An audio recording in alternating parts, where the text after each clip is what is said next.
Umuugong ang mga panawagang lumikha na ng batas laban sa fake news. Pero dapat daw pag-aralan muna ito ng mabuti ayon kay Senate President Cheese Escudero. Narito ang agenda report ni Hannah T. Mahalagang linawin ang linya sa pagitan ng opinyon at panluloko. Yan ang giit ni Senate President Cheese Escudero kaugnay sa fake news. Ito'y kasunod ng pag-aresto sa isang vlogger sa Cebu na umano'y nagkalat ng maling balita tungkol kay Pangulong Bongbong Marcos. At ang di umano'y naglipa ng fake news online matapos ang pag-aresto kay dating Pangulong Rodrigo Duterte. Normal siguro dahil siyempre maraming nalungkot, maraming nagalit, maraming nainis, nakapanalig, kakampi ng pamilya Duterte. Rason para maglabas sila ng kanilang hinanaing at sama ng loob. Pero hindi pa rin lisensya yun para sa akin na gumawa ng mga imbentong kwentong pinapasa nila bilang katotohanan.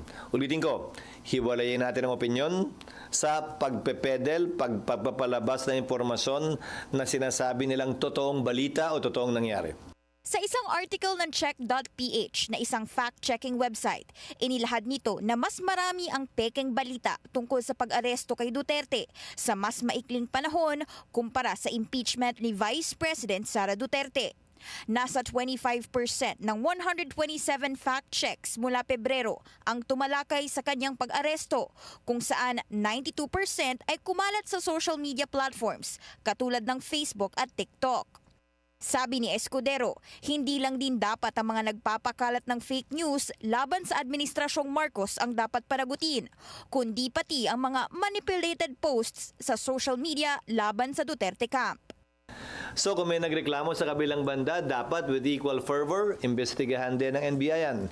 With one caution sa NBI, hindi ito dapat at bilang judge, bilang huwes, ang dating huwes, ang ating NBI director, alam at nalalaman niya ang limitasyon na tinatawag nating prior restraint. Wala pa raw pending measure sa Senado kaugnay sa pagpuksa ng fake news. Pero paglilinaw ni Escudero, dapat hindi ito yuyurak sa karapatan ng isang individual na magpahayag ng kanyang sarili. Sang-ayon yan sa Article 3, Section 4 ng 1987 Constitution. Sumubok na rin daw ang ibang bansa na magpasa ng panukala kontra fake news, pero nahirapan daw ang mga ito. Halimbawa ang Australia na nagpasa ng Online Safety Act 2021. Kasalukuyan itong under review. Layunin nitong sugpuin ang misinformation, disinformation at online harm. Pero kailangang mas malinawan kung ano ang definisyon ng fake news. Sabi ni Escudero, meron namang libel bilang pagpaparusa sa pagsisinungaling. Pero sakaling iugnay ito sa fake news online, kailangang klaro ang pagpaparusa kaugnay nito. Ang mungkahi ko lang, dapat specific talaga, specified at klaro yung ating pinaparusahan. Kailangan din magkaroon ng inisyatibo mula sa social media platforms, lalo na't uso na rin ang bot accounts ngayon. Sa AI ngayon, kaya nang gawin ng bot yung ginagawa ng ordinaryong tao. Nagko-comment na rin siya, may mga nilalike na rin siya. So, habulan ng teknolohiya yan sa magkabilang platform. Sa huli, naniniwala si Escudero na mapanuri ngayon ang sambayan ng Pilipino kaugnay ng fake news.